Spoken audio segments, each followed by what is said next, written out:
Señores, buenas noches. Soy Luis Novarecio. Hasta las 22 lo vamos a acompañar con toda la información con Nacho Ortelli y Martín Angulo. El lunes ya vuelve Rosario Ayerdi, por suerte recuperada del COVID, más todos nuestros compañeros.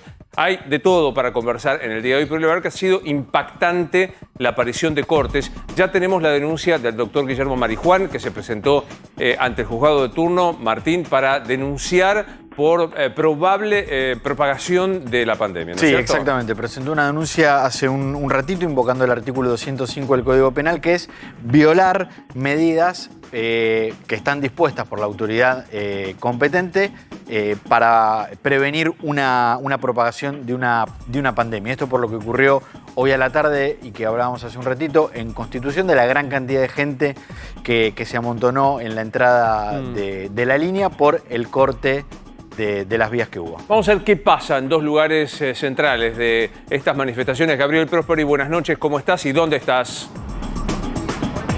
Hola, buenas noches, Luis. Estoy en la Estación Constitución, o mejor dicho, en las afueras de la Estación Constitución, sobre la vereda de la calle Brasil, rumbo a lo que es la entrada de la calle Hornos. Y hoy, Luis, estuvimos aquí en el peor día en todo este derrotero que hicimos desde las restricciones que se impusieron desde el mes de abril. El peor día en términos sanitarios y también en términos sociales, te diría yo, Luis, respecto a lo que aconteció hoy en Constitución, porque además del aglomeramiento de gente, el hacinamiento de miles y miles de ciudadanos que estaban buscando irse a sus casas después de un día de trabajo, también la gente aquí contestó con piquetes. Y esto realmente nos llevó a pensar que estábamos en un momento de máxima tensión, que bastaba cualquier cosita para que la chispa encendiera algo realmente grave, caótico. Aquí, mientras la gente pugnaba por entrar, no tenía información de lo que acontecía, no les abrían las puertas y no podían volver a sus casas. Y digo lo de los piquetes, los contrapiquetes en realidad, porque cuando muchos se enteraron de que había un piquete en las vías y que por eso no podían volver a sus casas con los trenes, decidieron cortar directamente estas avenidas, Brasil y Hornos, hacer una serie de piquetes como diciendo, bueno, si yo no puedo volver a mi casa, si a mí no me permiten tomar el tren para llegar, bueno, no les voy a permitir a otros entonces que lleguen a sus casas cómodamente. No le voy a permitir a los colectivos, no le voy a permitir a los vehículos particulares. Por eso es que esa espiral de violencia, de agresión, de hartazgo se fue sumando aquí y bastaba realmente, como repito, en esos momentos una chispita nada más para que aquí aconteciera algo realmente lamentable. ¿Qué hubiera pasado? Y nos preguntamos si el piquete se extendía durante la tarde y hasta estas horas de la noche. Realmente da miedo poder pensar en eso, Luis. La verdad que haces una descripción justa, porque en medio de la crisis general que tenemos del COVID, en medio de la situación económica, en medio de las restricciones que se produzcan estos piquetes, era una invitación a que todo estallara, todo volara por el aire. No ha pasado solamente por voluntad de cada uno de los ciudadanos, no porque lo hayan podido prever. Déjame un segundo ahí, Gabriel, no te vayas, por favor, te vamos a sostener en la pantalla, porque me voy a Marcelo Padovani, que está en otro lugar. Marcelo, buenas noches, ¿cómo estás? ¿Cómo te va, Luis? Buenas noches. Una tarde de caos aquí en la estación Avellaneda, ahora se llama Costequi Santillán desde hace un par de años. Te quiero mostrar, mira, ese va a La Plata, Luis. Ahora viene más o menos, se puede viajar porque, bueno, ya se descomprimió la situación. ¿No sabés, Luis, lo que era esto a las 5 de la tarde? Este tren a las 5 de la tarde iba hasta el techo, literal, hasta el techo. No se podía subir nadie, no podían subir las bicicletas, un problemón para la gente que viene con bicicletas a trabajar. Tremendo. Porque vos tenés que, después, cuando llega el tren a la estación en la que bajás, tenés que irte en bicicleta a tu casa. Bueno, gente, decenas de personas, te diría, cientos de personas, te diría, sí, y no me equivoco y no exagero, esperando tren tras tren para poder llegar a su casa. Hoy te diría que la pandemia para esta gente, Luis, pasó a segundo plano. Lo único que nos pedían a nosotros era poder volver a casa. El corte fue acá nomás, a unos 400 metros. ¿Por qué se corta acá, Luis? Vamos a explicarle esto a la audiencia. Porque acá, cortando acá, se cortan todas las líneas del Roca. Claro. Todas las líneas que van para el sur se cortan si hay un corte acá después de esta estación. Y eso fue lo que pasó. Estos ex empleados del ferrocarril cortaron allí un grupo de 50 personas aproximadamente, y esto impidió que el servicio dejara de funcionar durante al menos 4 horas, Luis. Ahora, Marcelo, un caos total, sí, como lo describís. ¿Alguien de las autoridades se acercó a tratar de negociar con estas personas que estaban cortando 4 horas seguidas? Bueno, te cuento lo que nos decía, lo que nos pudimos enterar, porque la policía tampoco hablaba demasiado, pero en un momento de la tarde, uno de los comisarios de la Policía Federal, esto es jurisdicción policial, estamos en un tren nacional, uno de los policías de la Federal que estaba aquí sobre las vías se acercó a negociar con una propuesta de que alguien el lunes los iba a recibir. Y fue allí, en ese momento, cerca de las 5 de la tarde, Luis, un poquito antes, que decidieron hacer una asamblea y aceptar esta propuesta para que el lunes los recibiera alguien. Si esto no ocurría, el corte todavía seguía, Luis. Esa es la sensación que tenemos. Bien, Nacho, ¿tenemos alguna...? Sí, perdón, Marcelo, decime. No, esa es la sensación que nos quedó aquí. La gente lo único que quería, sí o sí, era llegar a su casa después de esperar tanto tiempo el tren. Enseguida le pregunto a Nacho qué hay políticamente con todo esto, pero Gabriel, la situación ahí, estamos viendo las dos imágenes, ¿no? De los dos lugares donde están nuestros compañeros. Allí, Gabriel, también apareció alguien a negociar. Aquí lo que hubo, Luis, fue un momento de extrema tensión, como yo te decía, y después hablaban recién de la denuncia del fiscal Marijuán. Bueno, aquí hay que tener varias cuestiones en consideración para lo que pueda venir, porque hablábamos con Viviana hace un rato, Luis. Ayer nomás se cortó lo que era un piquete en la avenida 9 de Julio por una negociación que consiguieron transportistas luego de 2 días y medio de piquetear la 9 de Julio, en plena Constitución. Un día después piquetean las vías buscando también una solución a un conflicto. Entonces, esto evidentemente puede ser una catarata de situaciones que se vuelvan a replicar en el tiempo. Piqueteo corto para buscar una solución. Claro. Es decir, no hay una negociación previa para resolver un conflicto. Y en una situación o en un sitio como este, la Estación Constitución, plagada de gente durante casi todo el día, hay que ver entonces cómo sigue la cuestión con los micros que descomprimen los trenes, porque llegaron hoy por la tarde, pero muy tarde, media hora después de que se solucionara el conflicto en las vías y que se abrieran las puertas. Por lo tanto, la gente ya estaba invadiendo los andenes por miles, mientras llegaban recién los micros que gratuitamente podían llevar a personas, por ejemplo, a destinos como Temperley, que es una ciudad muy importante porque allí se hacen varias bifurcaciones respecto de los ramales del tren Roca. Por eso digo, en el futuro se va a prever esto de poner justamente como se hace en la estación 11 con el ferrocarril Sarmiento, ya disponer acá micros para una eventualidad como esta, la gente descomprima más temprano y no se arme lo que se armó hoy a las 5 y media de la tarde con los trenes atestados de gente. Sería una absoluta y razonable decisión, porque lo que vimos durante largo rato era, desde el punto de vista sanitario, una invitación al contagio masivo. Sí, Nacho, querías agregar. Esto tiene dos patas. Por un lado, la pata del transporte, que efectivamente, como dice Marcelo, tiene que preverse esta situación y ponerse micros a disposición, entendiendo que Alexis Herrera asumió hace muy poco por la fatalidad de Mario Meoni y que de alguna manera son sus primeros pasos en transporte. Ahora, a futuro lo tienen que prever. Por otro lado, el tema seguridad, planteaban desde el gobierno que esto, si no se previene antes de que ocurra, si no se puede evitar el corte antes, después es muy difícil porque ya tiene que apegarse a lo que dictamine la justicia. En este caso, si hay una orden de desalojo de las vías, no pueden actuar las fuerzas de seguridad sin el aval de una instrucción de un juez o de un fiscal en este caso, con lo cual planteaban, porque obviamente la situación de que 25 personas interrumpan o 25 o 50 o lo que fueran, un número muy reducido, afecten a tanto durante tantas horas, genera indignación, pero por otro lado decían, no podemos actuar sin la orden de un juez.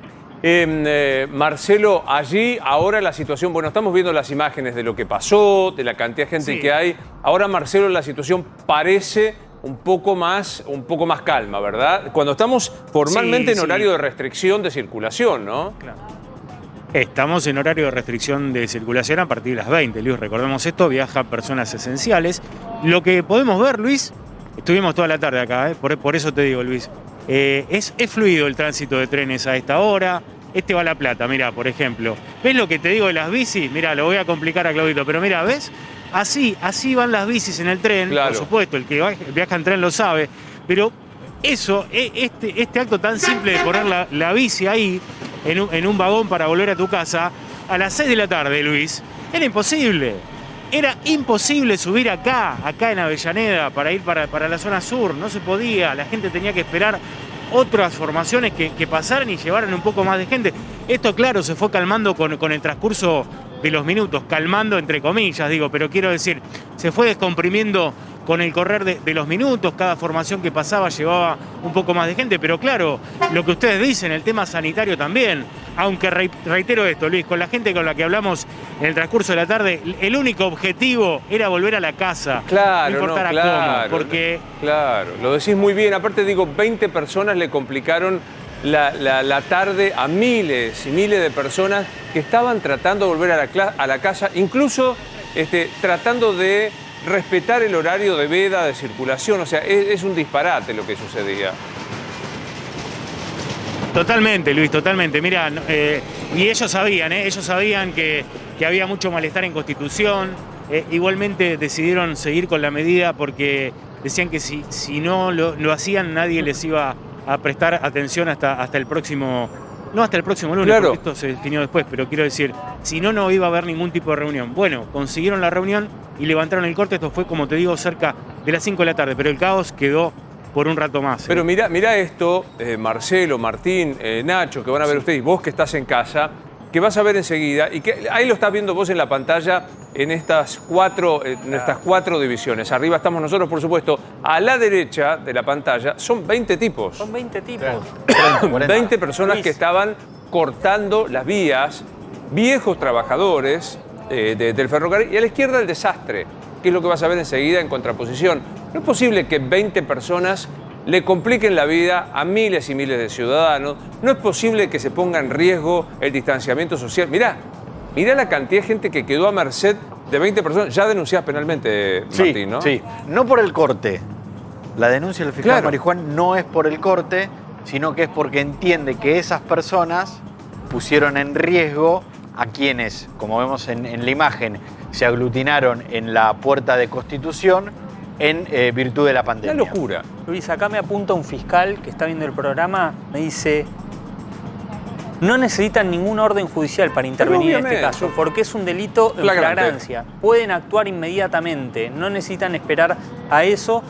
A propósito de lo que decíamos de que en el gobierno una explicación que daban es, bueno, no teníamos ninguna orden para actuar. Bueno, evidentemente al gobierno, Luis, este tema, así como en algunas cuestiones los controles que ejerce el gobierno son muy estrictos, sobre el tema manifestación social, piqueteros, nadie se le anima. Le cuesta y mucho actuar. La práctica es que en cortes la policía no actúa. La práctica. La práctica. Pero no porque alguna norma se los impida. Todo lo contrario. Todo delito infraganti, la policía o cualquier fuerza de seguridad puede actuar. Lo que ha ocurrido es que en la práctica pasa esto, cortes de ruta, cortes de calle, la policía no actúa. Acá después muchos lo que te plantean es, bueno, el derecho a la protesta, el derecho a manifestarse No, que sí. frente a lo que muchos consideran Pero mira, un delito que debería cortarse. Corregime porque te vas a acordar con toda precisión. El último que se le animó a una situación en la General Paz fue Bernie. Al que procesó Sandra Arroyo Salgado. Claro. Sí. Después finalmente la Cámara le dio vuelta al procesamiento. Pero el último que se animó a decir, che, esta vía es central, no podemos dejar a tanta gente, fue Sergio Berni. Y desalojó moderadamente. Sí, claro, pues después lo denunciaron que había tenido actos de violencia. Al tipo que está cortando ahí, no sé, lo vas a invitar con un telegrama que se retire. Entonces la gente fue desalojada. El tema es de la inaudito. proporcionalidad, Luis, 20 tipos. Me decís, es un reclamo de miles y miles de Claro. personas, es un reclamo con peso específico. Bueno, ahí está en juego quién tiene más derecho, el derecho a la protesta, el derecho a la circulación, pero acá no hay coalición posible de derechos. Esto es 20 tipos creándole un perjuicio muy importante a millones de trabajadores. No, y aparte digo, estoy pensando en esto, Nacho, ¿no? Porque la gente dice, bueno, el derecho a la protesta. La verdad que protesta rara. Bueno, mira, Sí, Florencio claro. Randazzo salió a decir que una parte del problema eran las organizaciones sindicales burocratizadas y los piqueteros. Y los piqueteros. Y salieron a matarlo a Randazzo Lo como mataron, corresponde. sí, Bueno, sí. a esto se refiere. En esta le doy la derecha a Florencio Randazzo. Tiene razón lo que Tiene está razón. diciendo. Sí, absolutamente digo, cuando vos no querés ejercer la ley, porque existe la facultad legal de una autoridad policial que en una flagrancia de un delito puede actuar, bueno, tenés el derecho el más fuerte. Es lo mismo que si mañana un policía pasa por delante de tu casa y están robando tu casa. No llama al fiscal a pedir autorización. Detiene a los delincuentes y los pone a disposición de la justicia. Bueno, de todo esto, de una situación muy difícil social, más un debate legislativo, queremos hablar, entre otras cosas, con Mario Negri, que es el jefe del Interbloque. Cambiemos formalmente, gracias por estar con nosotros, Mario. Hola, Luis. Sí, dígame.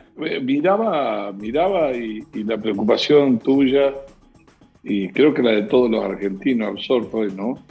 El fiscal Marijuán va a actuar. Lo que no puede hacer es evitar cuántos contagios puede haber. Claro. Es imposible. Entonces, acá hay que producir un giro de 180 grados, en mi modesta opinión, hace mucho que lo vengo diciendo. Venimos de una cuarentena más prolongada, la más grande del mundo. Todo indica de que va a seguir siendo largo las restricciones, intermitentes o no, de la libertad de movimiento. Los comités interdisciplinarios que abarca la pandemia no es solo de científicos y de médicos, es el Estado coordinando, previniendo, organizando. Por eso, en los comités de los países evolucionados, hay desde economistas, hay responsables de transporte, hay biólogos, hay de todo, además de científicos, además de bioquímicos y además de médicos. Claro. ¿Por qué? Si 20 personas, como dice usted, van a hacer ese corte, se supone que viene previo de una situación de conflicto.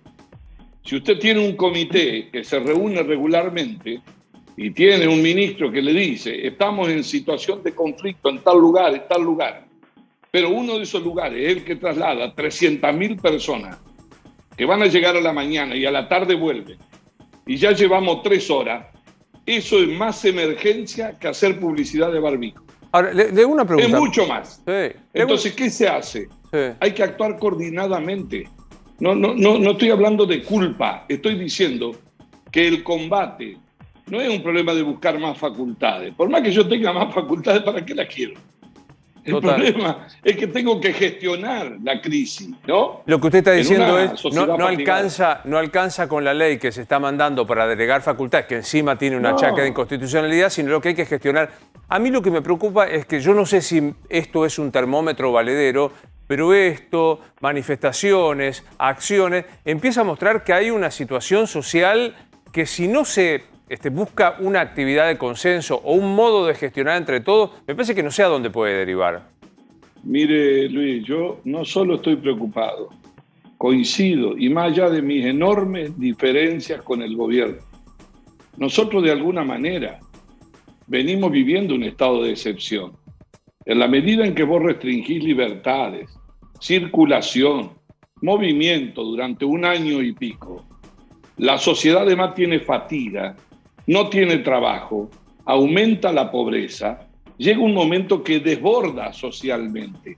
Y vos le podés sacar un ejército entero que lo que vas a terminar es en la violencia, no resolviendo el problema de fondo. Y ahí yo creo que el gobierno se equivoca y sobreactúa, y ya tendría que haber aprendido para la segunda ola. Estuvo lleno de ejemplos y no tensionar más. Entonces, ¿cómo hacer frente a una situación de esta? Frente a una situación de esta hay que sincerar, es un momento de verdad, donde no se puede ocultar, donde no se puede perder la confianza, el valor de la palabra, de decirle a la gente, mira, ¿para qué te sirvió la camiseta de Maradona? O 10 millones de vacunas. ¿Cuánto pueden terminar ahora después de lo que ocurrió hoy? No, claro. Necesariamente.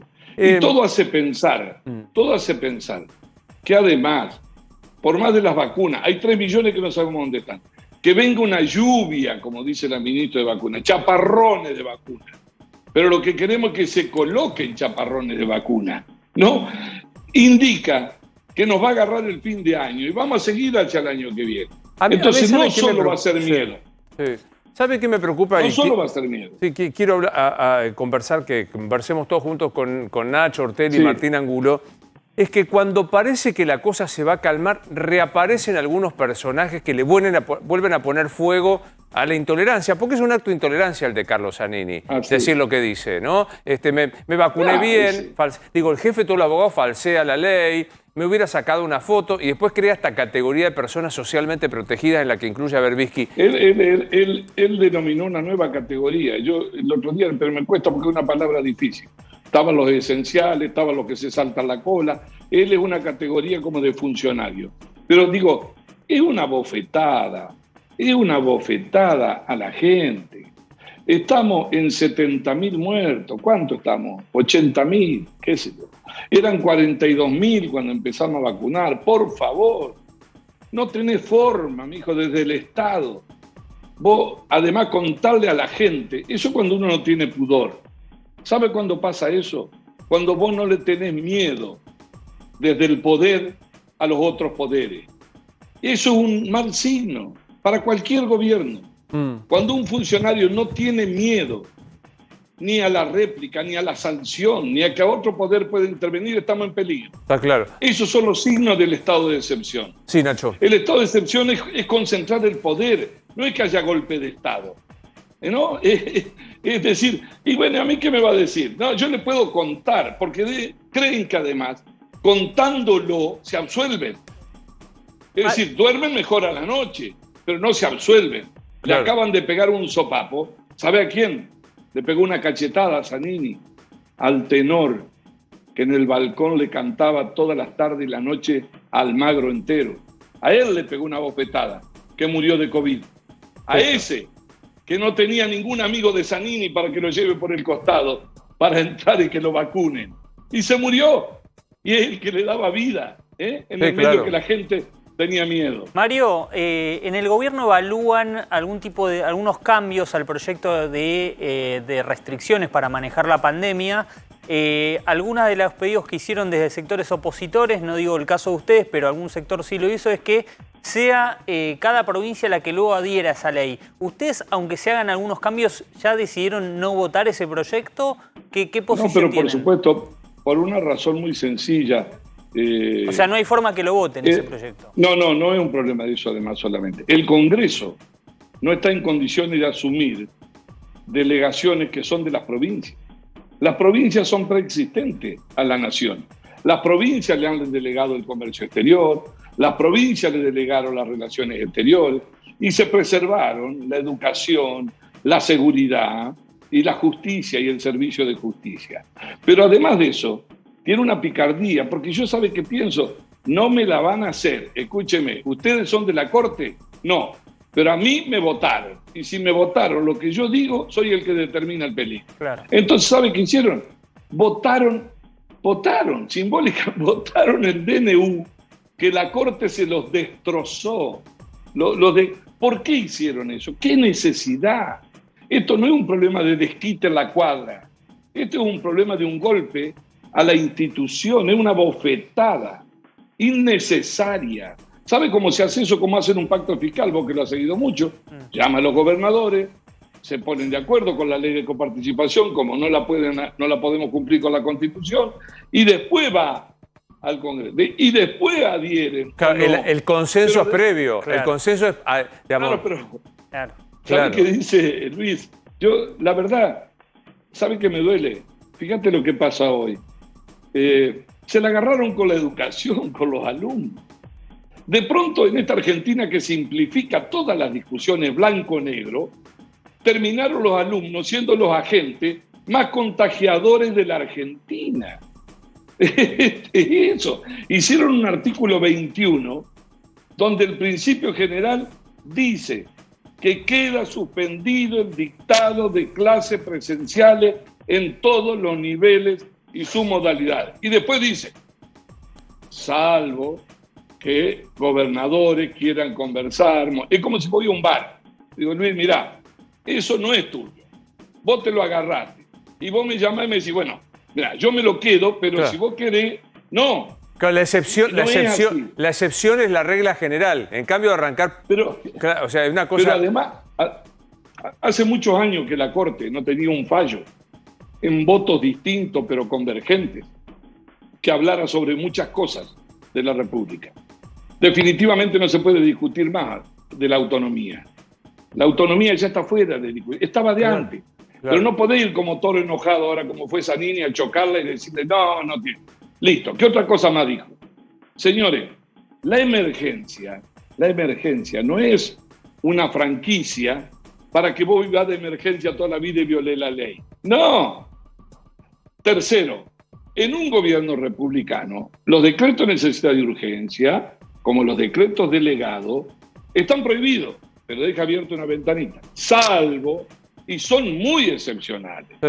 Si vos querés que yo te delegue mis facultades a vos, ¿no es cierto? Debo cumplir determinado. Acá no hay ni plazo. A fin de año, fíjense, el 31 de diciembre, pueden renovar por un DNU la emergencia de nuevo. No, Y es les digo, increíble. no es solo las clases. Sí, Martín. No es solo las clases, Mario. Luis. Te pueden cerrar un negocio en todo el país después. Claro. Sí, Martín. Entonces, perdóname una Sí, sola claro. palabra, no los quiero interrumpir. Porque la verdad que me preocupa. Nos debe preocupar a todos, porque estamos como anestesiados entre la pandemia, la incertidumbre. ¿Sabes? La emergencia, cuando es permanente, se convierte en un estado de excepción. El estado de excepción es, para los que concentran el poder, un elixir. Es el kirchnerismo. Así como tuvo cosas que acertó la primera época o no, pero tuvo 16 años gobernando en emergencia. Es como que la emergencia es un insumo indispensable para gobernar. Claro. Sí, Crecía la economía, pero estaban en emergencia igual. total. Sí, Mario, hoy hubo 601 personas que murieron, 27.363 casos Sí. positivos de coronavirus en todo el país. Son números que además se vienen sosteniendo. Estamos en el momento de mayor cantidad de muertes. Ayer acá estuvo como invitado Carlos Regazzoni, que fue funcionario del PAMI durante el gobierno Sí. de ustedes, y dijo que hay que tomar más medidas restrictivas. Por lo que entiendo, usted está planteando que no hay que tomar más medidas restrictivas. No. ¿Qué se hace? No. ¿Y qué se hace a partir del 21 de mayo? Es buena la pregunta. Nosotros hoy estamos discutiendo, no nosotros en general, pero venimos de los que tuvimos más restricciones en el mundo durante más tiempo. Entonces, la libertad que vos se la diste al Estado después de un año y medio, terminaste con peor economía, porque decían que era la salud y no la economía, y terminaste con la salud que se agrava. Entonces, las restricciones tienen que tener una base de sustentación y tienen intermitencia y son focalizadas. Fíjate vos que en la ley dicen conglomerado. ¿Sabés qué quieren decir? El AMBA. Estoy deseoso de gobernar el AMBA. Decirle AMBA, no conglomerado. Que tengan más de 300.000 habitantes, en ese caso, se prohíbe. Mientras yo diga, está prohibido. Salvo que el gobernador me pida de rodillas que se morigere, que habremos, que no pongamos acuerdo. Ahora, de 299.000 lo decide la provincia. Es de una incoherencia, pero lo digo de buena fe. Está lleno de ¿Le puedo hacer una inconstitucionalidades. pregunta más, más político-personal? Sí, ¿Logró cómo no, con mucho gusto. hablar con Máximo sobre este tema? No, sobre este tema no, porque ahora vamos a retomar las sesiones, pero estoy muy preocupado, no por la de la semana que viene, porque creo que en el medio de estas cosas que señalan bien, de la discusión si hay más o menos restricciones, ¿saben cuánto fue en Alemania? Porque todos hablan de Merkel, la institutriz de Europa ahora. Y mire que a Merkel para restringir por 2 meses casi pierde, ¿no?, de la votación. Y estamos hablando de una persona que le aplaudió todo Berlín cuando dijo que iba a dejar el cargo. Ahora, ella va toda la semana al Congreso y habla con los legisladores. Es un sistema parlamentario. Ella va. Se sienta, se levanta, habla. Acá el jefe de gabinete a diputado fue una sola vez en un año. En un año. Entonces, ¿qué es lo que me preocupa ahora? Es que en el medio de esta incertidumbre, como bien señalan ustedes todos los días, falta la segunda dosis de una, que llega la primera de una, la otra no. En el medio de eso, vamos por el Ministerio Público. No, a ese no hay que aflojar. Vamos por los fiscales, hay que sacarlo a casar cuanto antes. Guarda con confundir en este nivel de tensión. Nosotros somos minoría, pero la sociedad, la mitad está pobre. Los otros, la mitad, no son formalizados. No saben si vuelven con la bicicleta en ese tren. Entonces, mientras están en esa discusión, yo me voy a agarrar al Ministerio Público, que es el que lleva las acciones contra los delitos de corrupción para resolver el pasado. Guarda con esto, porque un día la sociedad va contra todos. Contra todos. Es impactante que siga siendo agenda prioritaria del gobierno nacional la cuestión judicial amañada, quiero decir, porque no es la justicia que puede resolver el problema a quien hace un juicio laboral y tarda años, o la justicia de familia que no le da respuesta a una mamá que no tiene alimento. Es solo la justicia penal y cuando tiene que ver Nada tanto más. con los nombramientos de los jueces o el direccionamiento de los fiscales a través del Ministerio Público. Es Pero le voy a una dar- obsesión le voy a dar un fenomenal. ejemplo. Le voy a dar un ejemplo, mire. El presidente de la Nación mandó el pliego para procurador del doctor Rafeca. Nosotros, muchos, pensábamos que no debía ser procurador. Ahora, va 1 año y medio y ni siquiera lo han puesto a consideración. No se lo ha puesto ni en la comisión. Bueno, Mario, Lo que pero hicieron ustedes es tampoco, Mario, inventarle perdón. otro proyecto. Perdón, Mario, pero ustedes tampoco dieron un pronunciamiento claro de qué van a hacer ante ese pliego de Rafecas. Está bien que no haya llegado a consideración No, formal, pero no. no escuché ninguna declaración, más allá de la de Carrió Nacho. y algún puñado de legisladores que no votan en el Senado, diciendo, sí, lo vamos a apoyar. Entonces también ahí Nacho. hay un rol de la oposición. Nacho, Sí. Nacho, te doy la derecha que vos querés saber antes que van a hacer los otros. Claro, como Pero el vos sos- oficialismo sí. dice eso y está bien que Sí. lo diga. Y ustedes también No, está no bien que está lo bien. digan. No, no está bien porque es una trampa. No es una trampa. Cristina, conociéndola, hubiera puesto el dictamen. Aunque no lo hubiera hecho votar, hubiera abierto la comisión, hubiera dejado que la gente vaya a opinar. No le interesa a Rafeca. Más allá que a mí me guste o no me guste, no le interesa. Lo que le interesa es este modelo de procuración, donde una comisión bicameral pueda denunciar por medio de un vacante y tener a un interventor en el Ministerio Público, en un sistema que todos sabemos que cambió en el... Pero Mario, un ustedes acto de saben cómo ingenuidad muy piensa grande. Rafecas. No es que dicen, no ponen en consideración un proyecto de ley que se le pueden introducir cambios. Rafecas es Rafecas, ya lo conocen muchos de ustedes hace muchísimos años Pero no y importa, saben pero- cómo va a actuar. Eso de Pero lo que yo tiene te que pre- venir a explicarnos pero- quién es Rafecas. Rafecas Nacho, ya saben quién es. No es que haya te quiera explicar porque nosotros lo pidamos. Hay una ley que exige Pero ya determinados pasos. Pero ya saben cómo y no piensa se cumple. Rafecas en materia de derecho Pero, penal.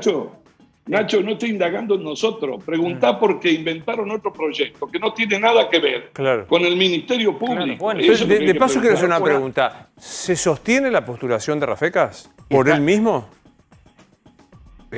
Bueno, él dijo que con el nuevo Mire. proyecto, con el cambio de las mayorías, no O aceptaría. sea, si no había consenso de las 2/3 pero partes, él de- se bajaba.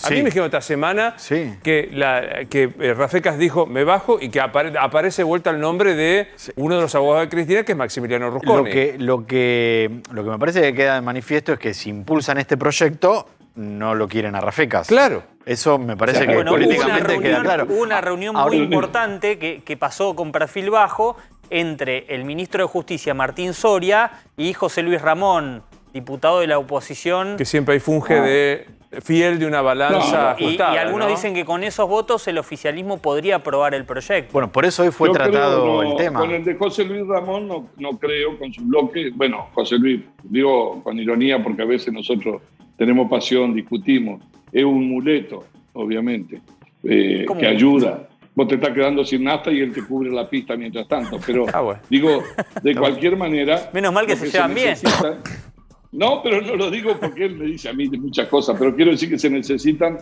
es probable, él lo ha manifestado, él los acompaña. Pero no es un problema que yo cuente 1 o 2. Lo que quiero hablar es del tema de fondo. Los argentinos hablamos de los números así en el aire. ¿Qué está en juego acá? ¿Por qué ahora? ¿Por qué metemos y creamos un clima de tensión en el peor momento de la Argentina? ¿Por qué queremos ser los mejores del mundo? ¿Por qué va una gira? A ver, nosotros en la Argentina había una lista de los países de las organizaciones terroristas. El año pasado lo querían sacar a Hamas. ¿Se acuerdan ustedes? Sí, claro, me acuerdo.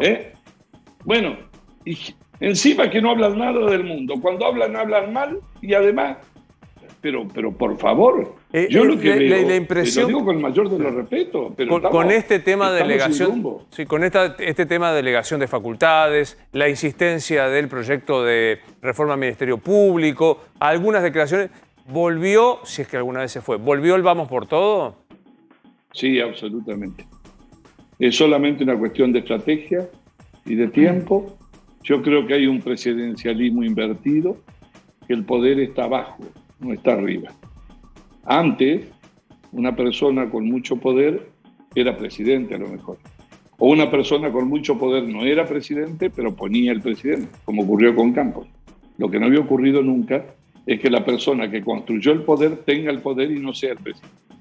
Eso en el peronismo es una receta que ni doña Petrona se lo hubiera dado, nunca en su vida. Eso es conflicto de poder. Eso es un conflicto que lo está pagando la sociedad y que, si bien estaba sin hacer ruido, hoy emerge públicamente. Lo que pasó con Basualdo. Mírelo al ministro de Economía entrando a ver la Georgieva, ¿no? Y le dice, mirá, acá te traigo este papelito que me acaba de llegar, que recién Parrilli, un economista que está en la Argentina, acaba de decir qué tienen que hacer con la plata. A ver, ¿eso es un problema de coordinación? ¿No puedo levantarte el teléfono y decir, che, no te estaremos obstruyendo el camino? ¿Cómo es el tema? Estamos con una inflación anualizada al 4 como vamos y con alimentos que fueron al 60% y dicen que porque en el mundo pasa la pandemia, pero les quiero decir que en todo el mundo se come, se importa y se exporta alimento. Y acá hemos tenido una inflación en alimentos del 60% y vamos al 4 y estamos en el 17%. Ya desapareció el presupuesto. Yo lo entiendo a Guzmán, comprendo la situación que viven. Y con los subsidios, lo que sucede, si ustedes vivieran en el interior del país, bueno, vos sos rosarino, pero digo, si vivieran en el interior, ¿qué se discute hoy de las tarifas? ¿Por qué planchar las tarifas? Y que no sea de 2 dígitos. Es para el AMBA. Nosotros en Córdoba ya aumentó el 50% la luz. Y en el interior también. Entonces acá vamos a flotar a ver cómo llegamos a la elección. Ese viaje, con esa bomba, ¿ya lo recorrimos? Sí, lo recorrimos. ¿Qué pasó? Explotó después. Ese es el problema que tiene la Argentina. Entonces no es un problema de malo, de bueno, de izquierda, de derecha. Es un problema de responsable, no responsable. Si generamos trabajo, se han cerrado 25.000 negocios. Está claro. Entonces, lo que no entiendo es esto. Miren, no se puede vivir de emergencia permanentemente, porque llega un momento que la gente siente que pierde la libertad y atropella para comer, claro, para buscar trabajo. Y eso no es ser antivacuna. Antivacuna es el que se la robó a uno que se murió. Mario, como siempre, un gusto. Gracias por escucharnos. Un gusto. Chao, Nacho. Hasta luego. Y también a Martín Angulo. Bueno, situación nacional que tiene hoy esta aparición de la ley del Ministerio Público, lo que pasa con la delegación de facultades. Desde siempre, desde que comenzó este nuevo conflicto allí en la zona de Israel y Cisjordania, nos comunicamos con colegas y con argentinos. Estas son imágenes de hoy. Recordar que no hubo aceptación de cese el fuego por parte de Israel. Se desplegaron tropas terrestres y también esto que estamos viendo con nuevos bombardeos. Nos vamos a Israel, allí nos escucha Eric Hedge, que es consultor. Hola Eric, buenas noches, ¿cómo estás? Hola Luis, ¿cómo estás? Asumo que estás en tu casa, que no hay alarma y que no ha habido bombardeos por lo menos en los últimos 15 minutos. Estoy en la casa, no hubo bombardeos en mi zona, perdón, en los últimos 15 minutos. Sí hubo en la ciudad de Ashkelon, sí hubo en la ciudad de Ashdod y en Beersheba. Contanos cuál es la última información respecto de lo que han sido las frustradas negociaciones para cesar el fuego. Frustradas negociaciones para cesar el fuego tienen que ver con el objetivo que tiene Israel en su operación militar, más los focos, que son 4 que se están manteniendo en estos momentos abiertos. Uno es el conflicto con Hamas, con los misiles que nos están tirando desde la franja. El otro son todas las la violencia que hay en las ciudades de convivencia, como pueden ser Jerusalén, Lod, Tiberias, Haifa. Y el tercer foco es el que se abrió desde el Líbano, que es menor, pero que hay que tenerlo en consideración. Y el cuarto es lo que puede pasar dentro de los territorios que están bajo el dominio de la Autoridad Nacional Palestina. Cuando estamos viendo estas imágenes en vivo que siempre emite Associated Press, vemos hasta ahora cierta tranquilidad con esto que veíamos con la actividad aérea para destruir los túneles de Hamas. ¿Esta jornada de viernes fue más tranquila en la zona de Tel Aviv y en la zona donde vos estás?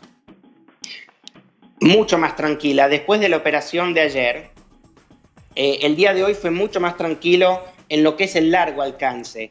Tel Aviv, yo estoy cerca del aeropuerto, una ciudad que se llama Shoam, muy cerca de otra ciudad que se llama Modi'in, y acá en el día de hoy fue tranquilo, no sonaron las sirenas. Pero en todo lo que es el sur, todo lo que está alrededor de la Franja de Gaza, o la ciudad como Beersheba, durante todo el día sonaron las sirenas. Ashdod, Ashkelon, durante todo el día hubo sirenas y hubo cohetes.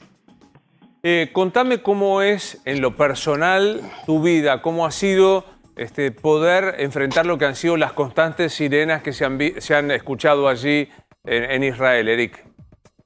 Bueno, yo te puedo contar en el tema personal mío una dificultad superior a la que tiene cualquier otra persona. Yo soy una persona con discapacidad, tengo una cuadriplegia, por lo cual estoy en silla de ruedas. Te podés imaginar que los tiempos que tengo yo para entrar al cuarto protegido dentro de la casa son superiores al minuto que tengo según que suena la sirena. Yo necesito asistencia, por lo cual me tengo que pasar a la silla. Hay veces que llego durante que suena la sirena y hay veces que tengo que entrar una vez que la sirena dejó de sonar, por lo cual es un poco más complicado. Y teniendo también quien tiene una persona adulta en la casa o una persona con una discapacidad cognitiva, se complica el poder entrar en el tiempo justo que uno tiene, que va desde 15 segundos hasta los lugares más lejanos, que pueden ser de 1 minuto y medio. Luis, para que se entienda lo que es lo que nosotros tenemos hoy día con el Hamas, en la guerra del 2014, que duró aproximadamente 54, 56 días, no recuerdo exactamente, en total ellos tiraron 4.000 cohetes. En lo que va hasta ahora, tiraron 2.000. En ese momento los objetivos fueron 170 puntos. En lo que va hasta ahora de esta contienda, son 1.700 los puntos. Esto quiere decir que el Hamas, por más que sea una organización terrorista, el armamento que tiene es extremadamente peligroso. Sí, Martín. Eric, justamente esto último te quería preguntar, ¿por qué considerás o qué análisis haces de la gran cantidad de cohetes que tiró Hamas en tan poco tiempo? Comparado con lo que marcabas de 2014, prácticamente en 2 meses ya, tiró 4.000 cohetes y hoy en 3 días fueron la mitad de eso. ¿Hay alguna explicación política, militar de lo que está ocurriendo allí para esto? Pasaron 7 años, por lo cual la cantidad de armamento que ellos tienen es mucho más superior a la que tenían en 2014.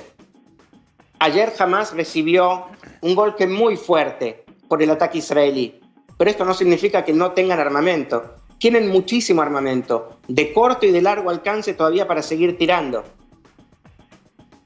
Sí, Nacho. Sí, te quiero consultar por la situación en la sociedad, en el día a día. Hoy hubo imágenes muy perturbadoras del incendio en el Teatro de Acre, que es justamente donde tienen conexión los judíos con los árabes. ¿Y cómo impacta esta situación en el día a día? Esto impacta muchísimo en la situación del día a día. Estamos hablando de ciudades que vienen conviviendo desde hace muchísimos años, donde este tipo de violencia no existía, ni siquiera existía la posibilidad de pensar que podía suceder. Entonces, en este sentido, estamos muy preocupados, el gobierno está muy preocupado, todo el ala política salió a repudiar lo que estaba pasando, y no solamente la policía, sino también que el ejército se va a involucrar para que bajen totalmente los decibeles. Esto es una cuestión que tiene que terminarse en las próximas 24, 48, 72 horas. Eric, ¿calmó la tensión social? Porque hay que recordar que en Israel conviven, lo venimos diciendo todos estos días, israelíes, judíos, árabes, musulmanes, israelíes cristianos o todas las religiones y de distintas procedencias. Y todos los que con los que conversamos hablaban de la tensión, la no visita de israelíes a los mercados árabes. ¿Esto calmó o todavía en las ciudades hay una tensión de distanciamiento entre ellos? Mira, Luis, con respecto a esto, el Shabak, que vendría a ser como la policía interna o lo que sería el FBI en Estados Unidos, hizo un relevamiento tanto de los grupos violentos de la parte árabe como de la parte israelíes, y descubrieron que entre los dos grupos violentos hay aproximadamente 3.000 personas, hicieron un relevamiento sobre el comportamiento y descubrieron que de un lado son fanáticos violentos que están relacionados con la extrema derecha de la parte israelí, y por la parte árabe no es una cuestión religiosa o de fundamentalismo, es una cuestión de gente que está relacionada con la criminalidad. Eric, no calmó al 100%, pero está bajando los decibeles. Estamos un poco pasadas las 3 de la mañana de un día muy especial para la tradición judía, que es el Shabbat. ¿Se respeta esta celebración judía o a pesar de todo puede haber temor de bombardeos? No, hay temor de bombardeos. Es más, hay bombardeos y en ese sentido no hubo ningún tipo de respeto. Es más, muchas familias han suspendido la tradición de juntarse a comer todos juntos este viernes a la noche. Claro, por temor a lo que pueden ser la aparición de cohetes. Por temor a que haya una escalada y que tiren cantidad de cohetes como ha pasado en los últimos días. ¿Hay información, Eric, sobre la avanzada del ingreso de Israel a la Franja de Gaza? Israel no entró por tierra a la Franja de Gaza. Lo que Israel ayer hizo fue una operación, pongamos de inteligencia por así decirlo, que incluía hacer creer que entraban por tierra a la Franja de Gaza. Uno tiene que entender que la franja, en todo lo que es el ingreso de tropas terrestres, es una trampa muy grande. Por la cantidad de túneles que hay, todo lo que uno ve en la Franja de Gaza por arriba, también existe por abajo, y es lo que se denomina Metro Gaza City, que son los túneles que hay por abajo que le permiten a los terroristas ir de un punto al otro sin salir. Ayer a través de esta operación se pudo lograr localizar los puntos de entrada de algunos de esos túneles y se destruyeron la mayoría. Nadie sabe cuál es la cantidad de terroristas que murieron ayer, ni siquiera la gente del Hamas, pero no fueron pocos. Justamente de estas operaciones que vos estabas diciendo, estábamos viendo recién algunas de las imágenes que fueron brindadas obviamente por el gobierno de Israel, que son estas operaciones denominadas quirúrgicas de explosión de los ingresos de los túneles por donde se desplazan los terroristas. Esto es a lo que vos hacías alusión con no el ingreso de Israel por tierra, sino este tipo de operaciones. Exactamente, no hay soldados israelíes dentro de la franja. Sí hay operaciones, la cual a través de la tecnología permiten hacer este tipo de ataques. ¿Cuál fue la reacción del Ministerio de Relaciones Exteriores por algunos posicionamientos, Unión Europea, Estados Unidos y la Argentina respecto de esta situación? Mira, yo te decía antes que la ofensiva militar israelí tiene algunos puntos importantes. Uno de los puntos importantes es hacerle entender primero que nada al Hamas que no conviene salir en una contienda militar. El segundo punto es la destrucción de la infraestructura del Hamas. El tercer punto es la legitimación que tiene que tener el ejército israelí a través de la comunidad internacional. El hecho de que Hamas haya atacado Jerusalén y haya atacado con la cantidad de misiles el centro de Israel, en estos momentos le da al ejército de Israel la posibilidad de seguir con esta avanzada. Y es importante la reacción de la comunidad internacional. Con respecto al comunicado de la Argentina, hay varias cosas que se pueden decir sobre el mismo. Primero, yo me voy a focalizar en lo que es la palabra desproporción. Yo en un cierto punto estoy de acuerdo con la palabra desproporción, pero te voy a explicar por qué. Si Israel tendría que haber hecho una respuesta proporcionada al concepto que entendió la Cancillería argentina, quiere decir que tendría que haber tirado 2.000 cohetes indiscriminadamente sobre la población civil palestina. Quiere decir que tendría que haber construido túneles para que entren los soldados israelíes a matar a mansalva a civiles palestinos. Israel no lo hizo eso. Entonces, si ser desproporcionado significa tener ética y moral dentro del ejército, que la respuesta de Israel sea desproporcionada. Eric, ayúdame un poco con tu historia personal. Con cada uno de los que hemos venido hablando, me interesó. Vos sos nacido aquí en Argentina, ¿verdad? Yo nací en Argentina y cuando tenía 16 años me vine con un grupo a una escuela agrícola llamada Kfar Silver y desde 1989 ya me quedé viviendo acá en Israel. O sea, desde 1989 estás allí viviendo. Has pasado, como explicabas recién con Martín, 2014, que fue un momento de agresión muy importante. ¿Y cómo? ¿Vos vivís en Tel Aviv? Yo vivo al lado del aeropuerto, en una ciudad que se llama Shoam, que estamos a 20 kilómetros de Tel Aviv. Zona, me imagino que estratégicamente hablando para un ataque no debe ser de las más sencillas. Y no, para nada. Al estar al lado del aeropuerto, somos un punto de referencia en el cual cuando tiran gran cantidad de cohetes y quieren hacer que se cierre el aeropuerto, a nosotros nos caen, nos intentan que nos caigan esos cohetes. Ya que vos lo trajiste a la charla, contaste que tenés una cuadriplegia, entendí bien, ¿verdad? Sí, una cuadriplegia. ¿Esto ya llegaste a Israel con esta dificultad física? No, yo en el año 99, trabajando en Italia para Israel, tuve un accidente con una Vespa, por lo cual quedé en ese momento con una cuadriplegia. Me trajeron a Israel en un avión ambulancia, me atendieron acá, estuve un año en rehabilitación y desde ese momento tuve que aprender a vivir en lo que es silla de ruedas, y hoy día yo me dedico a...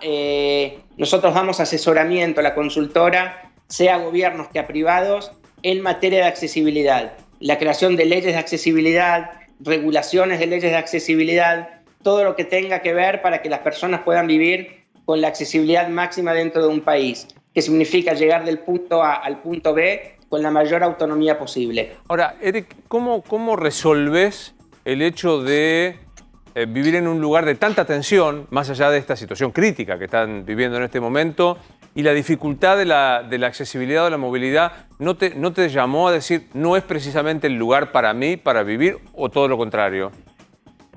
Todo lo contrario. Israel está entre los primeros 5 países en el mundo en materia de accesibilidad. Yo tengo mi auto al que yo manejo, me muevo con la silla por todos lados. Israel está totalmente accesible, toda la infraestructura que tiene, y tengo la posibilidad de hacer una vida completamente normal, y en casos como este tengo la posibilidad de también estar protegido. Pensaba, para los que tenemos la suerte de conocer Israel, es una nación altamente tecnificada, tecnologizada, permítaseme el neologismo, valga una aparente redundancia. Imagino que en estas circunstancias de angustia por posibles bombardeos, la tecnología, la informática, debe ser un arma de autodefensa muy importante. Es extremadamente importante, desde las aplicaciones hasta el hecho de poder concientizar también a las personas, en el caso mío, que tienen que asistir a una persona con discapacidades. Pero todo lo que tiene que ver con las aplicaciones ayudan a la población a que se pueda mover mejor. Uno siempre tiene que seguir y escuchar los consejos que da Defensa Civil. Exactamente, o sea, vos recibís la información oficial a través de aplicaciones o del teléfono celular o de lo que fuera. Yo recibo, por ejemplo, cuando empiezan a tirar o a caer misiles, uno, según la localización del teléfono, recibe, antes de que empiece a sonar la sirena, que están tirando por alrededor, y uno sabe ya que en cualquier momento le toca a uno, entonces empieza a preparar. Pero yo recibo la información en el teléfono, por supuesto.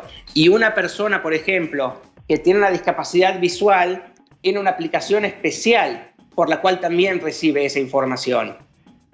¿Cómo te lo bancás vivir ahí, Eric? Sin problemas, muy tranquilo. Es fácil porque te lo podría resumir en Israel funciona.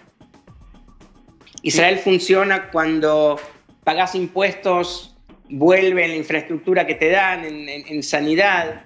Israel funciona. Yo te puedo dar el caso de las vacunas, Luis. Acá el hecho de la campaña de vacunación que hizo Netanyahu no le garantizó una victoria electoral, porque el país lo que considera de sus políticos es que es la obligación. Era la obligación del gobierno conseguirnos las vacunas, por ejemplo. Eric, sí. Simplemente agradecerte por esta charla. Para vos, 3 Luis, y pico. quería agregar una cosa, si me lo permitís. Por supuesto. Dicho esto, de lo que dije del comunicado que sacó la Argentina, también es muy importante recalcar que no representa las relaciones que hay entre Israel y la Argentina. Y un ejemplo muy claro es el enorme trabajo que han hecho tanto la embajadora de Israel como el embajador Uribarri, como la gente de Hadassah, por el tema de las vacunas. Ese es el ejemplo de la relación que hay entre los dos países. El comunicado es una pequeña mancha sobre un sector que puede tener toda la decisión del mundo de apoyar la causa que quiera, pero lo que no se puede permitir es apoyar al terrorismo. Ahora sí, muchas gracias por estar, gracias por haber compartido tu Shabbat en esta charla y anda a dormir porque es bastante tarde, así que gracias por estar con nosotros. Gracias, Luis. Shabbat Shalom. Shabbat Shalom para vos también. Bueno, me voy a conversar con Diego Valenzuela, el intendente de febrero, después nos sumamos todos. Yo lo voy a presentar como un periodista, porque así te conocí de cuando éramos chicos, así que, y eso no se abandona, me parece que es una condición que no se abandona. No, seguimos siendo chicos. No tanto. Bueno, yo soy modelo 64, así que estamos yo modelo 70. Gracias por haber venido. No, un placer, buenas noches. Y sí, uno, por más que no ejerza el periodismo, sigue siendo periodista porque es una pasión y es el oficio que uno tiene, por más que esté en suspenso. Totalmente. Dame primero, antes de ponernos a hablar de política, tu visión social, económica, de angustia de lo que pasa en tu municipio a partir de coronavirus, economía y demás. Bueno, la convivencia de la pandemia eterna con la crisis económica es un combo muy fuerte. Tenemos una curva de casos muy alta, una vacunación lenta, una saturación en los hospitales, pero sin duda el eje sanitario no es lo único, porque por otro lado el límite lo pone la salud emocional y laboral de la población. Tenemos 54% de pobreza en el conurbano, 15% de indigencia, tenemos las escuelas funcionando a medias por la virtualidad, y claramente este es un condicionante para la teoría del martillo que le gusta tanto a nuestro gobernador, que es, bajemos la curva cerrando todo. El límite te lo pone la realidad y esa realidad es la que vemos todos los días nosotros en el conurbano. Y bueno, y después lo que es la situación socioeconómica, laboral, tanta gente que no se siente representada, que no ve un horizonte, la pérdida de cultura del trabajo. Y ver en ese sentido, Luis, un debate interno dentro del Frente de Todos sobre si la tarjeta alimentar sí o no, ver marchas de los movimientos sociales contra ellos mismos, porque tengo entendido que son funcionarios en este gobierno. O sea, no hay una definición clara de cómo pasamos del plan social al trabajo, que creo es el debate principal de todos nosotros, ¿no? Vos decías, estamos al límite. La situación de hospitales en 3 de febrero, ¿cómo está? Y está muy cerquita de la saturación, hay un gran esfuerzo de los hospitales, tenemos 2 hospitales provinciales, laburan bien, el Bocalandro y el Carrillo, las clínicas, porque además las clínicas reciben gente de todos lados, no de 3 de febrero. Vos tenés una obra social o una prepaga, no hay lugar en tu distrito, te mandan a donde hay lugar, quizás en otro municipio, ¿no? Así que ahí, por más que se han aumentado las camas mucho, hoy esta curva de casos aprieta la situación y nos obliga a replantearnos permanentemente qué hacemos para bajar los contagios. Ahora, como aprendimos a convivir con el virus, esto tiene que ser permanente, la distancia tiene que ser permanente. Cumplís años, bueno, no es momento de festejarlo. Hay que resistir estas tentaciones hasta que baje la curva. Tú decías Kicillof, que es el más duro, martillo, pero que después se da de patadas con lo que pasa con la gente. ¿Cómo hacer para combinar esto? Que decir, distanciamiento, barbijo y la eclosión de casos que los llevó al límite. Bueno, yo sé que ese equilibrio es muy difícil, pero es lo que hay que lograr. Un equilibrio entre una cosa y la otra, más después de 1 año y pico de pandemia. Y además, una cosa es pregonar algo, Luis, y después hay que llevarlo a la práctica, hay que controlarlo, hay que lograr esa responsabilidad social individual. No alcanza con decirlo. Nosotros, los que tenemos esta hermosa tarea de ser intendentes, convivimos con la gente todos los días. Y, por ejemplo, la frustración de los curas y los pastores de que les dicen hasta 10 y al aire libre. Y después van a una plaza y hay gente. Y van a la gastronomía al aire libre y hay gente. Entonces esas contradicciones, las canchitas de fútbol, que la verdad es un laburo para mucha gente. Y sin dudas es algo de contacto, probablemente hay que suspenderlo. Pero después se juega la pelota en las plazas. Entonces administrar eso en la diaria, el humor social, la gente que ha puesto tanto esfuerzo en un laburo, en un gimnasio, en una cosa gastronómica. Realmente hoy administrar ese humor social es difícil. ¿Cómo definirías a Axel Kicillof? ¿Es un tipo de diálogo, de consenso o no? Mira, diría primero que es una persona sólida en sus conocimientos, formada, es un porteño gobernando la provincia de Buenos Aires, y eso es toda una definición, y no es el primero. Hay una larga historia de incomprensión del fenómeno bonaerense, producto de que los gobernadores los pone un acuerdo nacional o capitalino, producto de que el conurbano está unido en el AMBA a la capital, entonces tenemos casi el mismo escenario de debate público, los mismos medios de comunicación, y al votar el mismo día terminamos arrastrados por una agenda que a veces no es la nuestra.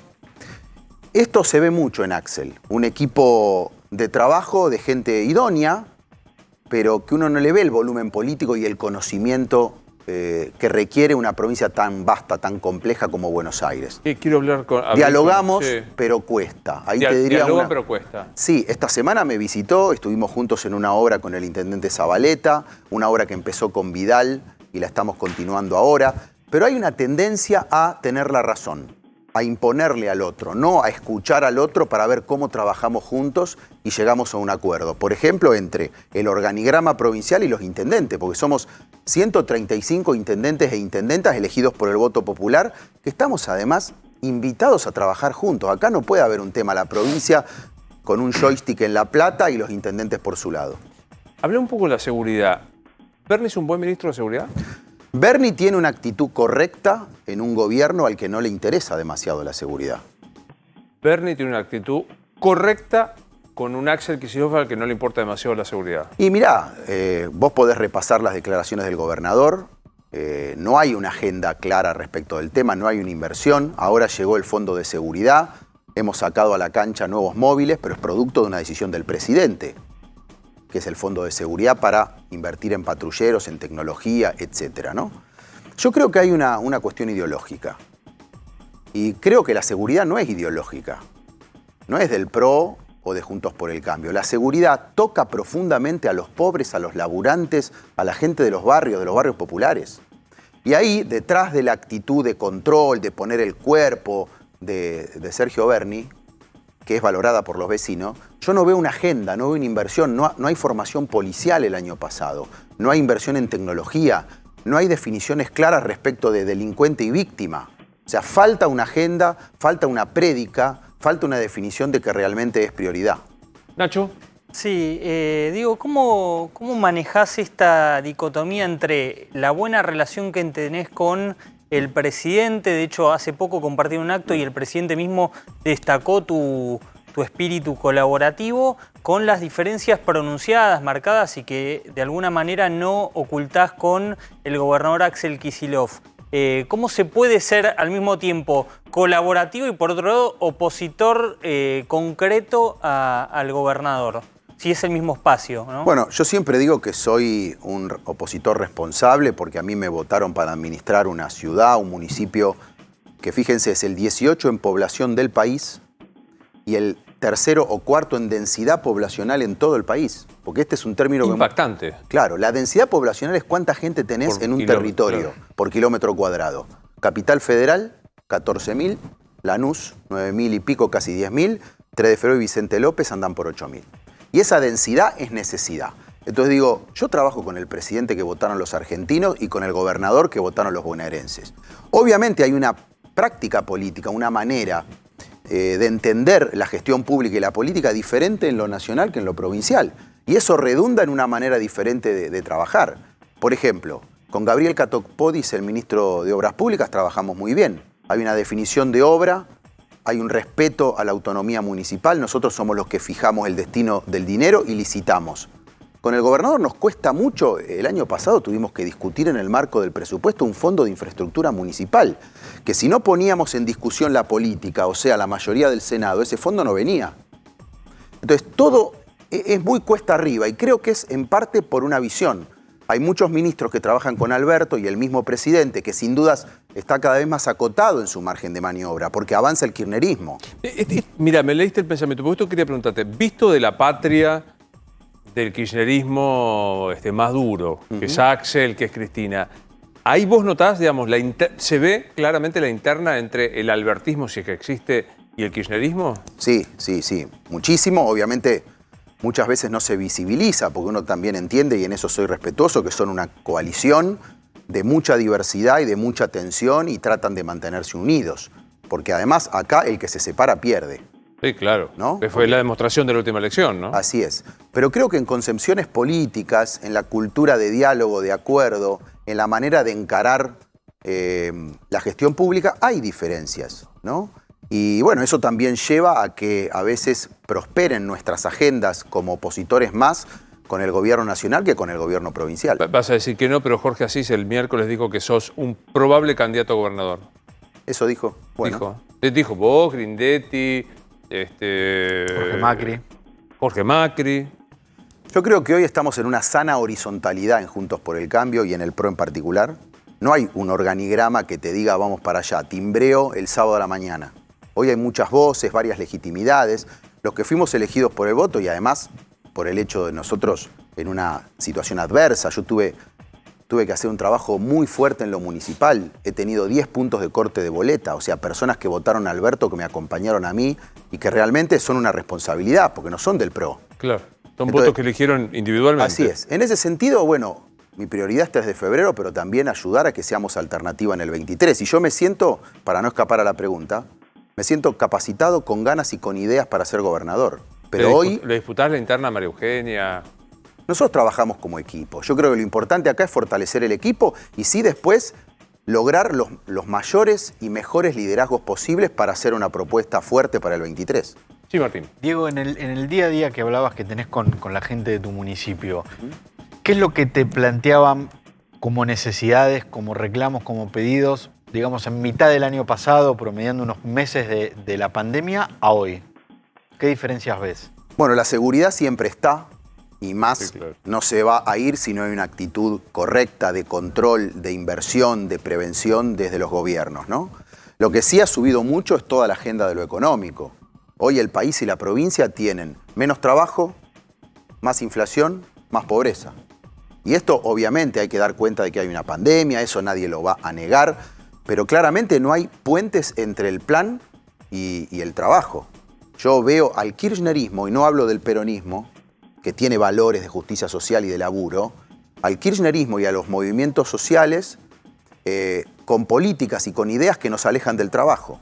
Nos llevan a la contención social, al asistencialismo, al Estado todo lo da y al clientelismo también.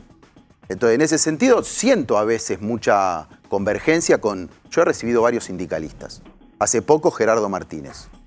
Y me contó su visión y yo me siento representado por muchas de las cosas que él dice. Y estamos armando una escuela de albañilería con él en 3 de febrero. Y parece raro, ¿no? Que una intendente del PRO con un sindicalista peronista. Pero nos une que queremos capacitar para el trabajo, no dar un potenciar trabajo o un plan para que la gente después termine rehén yendo a hacer una manifestación a la 9 de julio. Así que yo voy a invertir en una escuela de albañilería para que salgan formados en plomería, electricidad, albañilería, construcción en seco, certificados. ¿Sabés lo que vale para una persona del Fuerte Apache, por ejemplo, Sí, tener claro. un carnecito que dice soy constructor y que hizo tal curso y que después se presenta a una obra y está certificado? Es como tener un título. Y yo creo que en el conurbano, además de la agenda seguridad, por supuesto, instituciones, libertad, defensa de la Constitución, el espacio público y la obra, tenemos que, los que somos del PRO, crecer hacia la agenda del barrio popular, de la economía popular y del trabajo. Última, cortita. ¿Quién es el jefe de la oposición? Hoy es más una orquesta que un solista. Esto Viste que el violín es no el que hace afinar soslaya, a todos. pero por momentos el violín cuando sale se destaca, pero en un contexto. Hoy, por supuesto, un expresidente, una exgobernadora con una figura o con un rol protagónico, pero no excluyente. Horacio Rodríguez Larreta, el radicalismo tiene varias figuras importantes, estamos los intendentes. Todo muy bonito. ¿Quién es el concertino? ¿Te gusta la música clásica? Sí, sí. ¿Quién es el concertino? Bueno, a ver, vamos a ver cómo se arma ahora la provincia de Buenos Aires, pero claramente hoy la figura de Horacio Rodríguez Larreta es una referencia por su gestión y por su amplitud. Eso no significa que no sea importantísima, por ejemplo, la opinión de Mauricio, el laburo de Patricia o lo que estamos haciendo los intendentes en la provincia. Gracias, Diego. Que Gracias se repita a la vos visita, por invitarme. Un placer verte. Un placer. ¿La historia? Quedó por ahí. No, está. Estoy escribiendo un libro ¿De? sobre el conurbano. No Vos un libro también, de esas vos también. Yo memorias. pensé que ibas a hacer. No, pero este es un libro de cronista y también de historia sobre esta provincia que está como atrapada sin salida y que podría tener un futuro como viendo al conurbano como una tierra de oportunidades y no un lugar de droga, pobreza y estigmas. Gracias de vuelta. Gracias a vos. Un placer verte. Pequeña pausa, nos vamos a ir a Estados Unidos. Parece que se ha ampliado este fenómeno de, me van a decir otra vez aeroplanero, prepárense que viene entre los aeroplaneros. Traje datos de eso. ¿De los aeroplaneros? Sí, de los aeroplaneros. En el próximo bloque, el aeroplanero Ortelli conversa con el aeroplanero Novarecio. ¿Quiere sumarse o se queda fuera usted, Angulo? Vamos. ¿Viste Sí, que no lo voy a viene? dejar Vamos a abajo. estar hablando de este tema. Vamos a ver qué pasa en dos lugares que visitamos habitualmente para conocer lo que ocurre con el COVID. Uno es Estados Unidos, allí está siempre Adrián Sack con sus impecables informes, y en Uruguay, que es Gustavo Descalzi. Adrián, buenas noches, ¿cómo estás?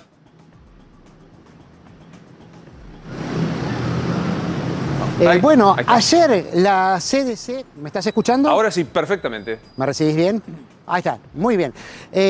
Ayer la CDC, ¿no? El Centro de Control de Enfermedades Infecciosas, que es decir, la palabra oficial del gobierno de los Estados Unidos en materia médica, dijo que recomendó en realidad, porque la CDC no ordena, ni permite, ni prohíbe, sino que recomienda, pero con autorización y aval oficial, que toda aquella persona que esté vacunada con las 2 dosis de cualquiera de las vacunas contra el COVID aquí en los Estados Unidos puede participar de cualquier tipo de actividad, ya sea al aire libre o a puertas cerradas, bajo techo. Realmente sorprendió justamente este levantamiento o esta recomendación de levantar restricciones, porque no se esperaba que fuera tan radical, ¿no? Que ya le permita o deje a disposición de los gobiernos de cada uno de los 50 estados de los Estados Unidos la posibilidad de levantar las restricciones, ¿no? Bueno, y eso es lo que hicieron ya hasta ahora 16 estados, pero parece que se van a sumar otros 15 mañana, o sea, ya estamos casi con la mayoría de los Estados Unidos, que le están permitiendo a los negocios, a los comercios, a las entidades privadas, a las oficinas, ya abrir sin restricciones para aquellas personas que estén vacunadas. Eso pasó, por ejemplo, hoy. Por eso vine hasta acá, ¿no? A mí me llamó mucho la atención que fuera tan liberal esta medida, porque el primero que decidió levantar las restricciones y permitir que la gente entre con su changuito a comprar sin barbijo ni guardar distancia social fue Costco, que es este supermercado mayo minorista, digamos, ¿no? Porque vende por mayor y por menor, que curiosamente fue el primero que puso restricciones y el más duro. En los 2 primeros meses yo recuerdo que en este mismo local que está a mis espaldas, no solamente te desinfectaban el chango, Claro. Hacían hasta corralitos con pallets para que la gente vaya separada, sino que tenía gente sobre tarimas, como los antiguos policías que vemos en las fotos que dirigían el tránsito, bueno, dirigiendo a la gente para que no se acerquen. Hasta ese nivel teníamos, y sacaban gente del negocio si no seguían sus restricciones. Bueno, ahora, hoy le pregunté al encargado y el encargado me dijo, ¿pero vos te vacunaste? Sí, digo, me vacuné con las 2 vacunas. ¿Tengo que mostrar el certificado? No, me dice. Mirá. Aquí es responsabilidad de las personas, es a riesgo y responsabilidad Bien. de las personas. Eso es lo que están haciendo, no solamente en Costco, sino también en Walmart, en Trader Joe's y otros supermercados que abrieron, porque no pueden pedir el certificado porque la vacuna Bien. tiene una autorización provisoria. Ok, me voy Entonces, a cruzar... no pueden exigir. Perdón, Adrián, me voy a cruzar Sí. el charco aquí en el Río de la Plata para ver qué pasa en Uruguay, porque también la vacunación avanza, sin embargo la situación sanitaria es muy compleja. Gustavo, buenas noches, ¿cómo le va? Luis, Adrián, ¿cómo les va? Bueno, yo de la ciudad de Montevideo decirle que segunda jornada compleja, con números feos. Todo lo bueno viene por el lado de la vacunación y todo lo feo vienen a partir de los datos, de los últimos que dio el gobierno. 3.316 nuevos contagios en mi país, 56 fallecidos sumamos en la última jornada. Los últimos días, amigo Luis, no han sido buenos, no han sido lo que esperábamos, pero aún así esta semana se despega un poco de la semana anterior en semana promedio. Los números feos vienen por parte de las estadísticas que todavía no nos están acompañando. Respecto de este nivel de vacunación, reiteremos, Gustavo, ¿qué porcentaje de los uruguayos tiene el esquema completo y quién la primera dosis? Bueno, este fin de semana ha de completarse el 1.000.000 de vacunados con la segunda dosis y cerca de 1.350.000 personas con la primera dosis. Quiero decirles que esto es el 30% con la segunda dosis de toda la población del Uruguay y el 40% aproximadamente de aquellos que son a partir de 18 años para arriba. Quiero decirles que sobre fin de mayo el Uruguay ha de alcanzar el 1,5 millones de vacunados con las 2 dosis si es que el cronograma de vacunas sigue tan bien como viene hasta ahora. Ya las vacunas están en el Uruguay que aseguran este número. Ahora solo falta que las personas vayan a vacunarse y que todo el sistema funcione como ha sido hasta ahora. Me queda un único dato bueno en la Gustavo. jornada. Sí, perdón. No, por Lo favor. termino esto. Jornada de ayer, Uruguay vacunó en un solo día el 2% de la población del Uruguay en una sola jornada entre la primera y segunda dosis. Es decir que el sistema funciona bien, falta que la gente vaya y que las vacunas sean administradas. Último minuto para Adrián Sack.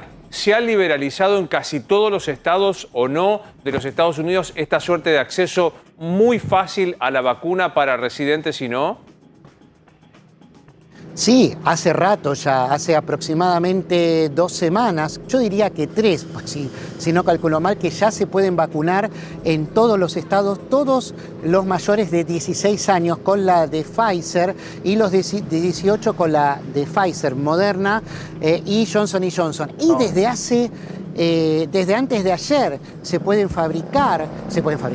vacunar, perdón, estaba pensando en otra cosa, todos los que tienen entre 12 y 15 años, niños y adolescentes, con la vacuna de Pfizer. ¿Sabés cuántos se vacunaron ya desde antes de ayer? Hasta ahora, 2.400.000 niños de entre 12 y 15 años. Y era la gran duda que tenían si los padres justamente que se mostraban escépticos en las encuestas iban a vacunar a los chicos. Placer conversar con los dos. Gracias, Gustavo. Gracias, Adrián. Buen fin de semana. Adrián, seguramente lo vamos a ver mañana en vivo el sábado con Bataglia. Señores, ha sido un gusto verlos esta semana.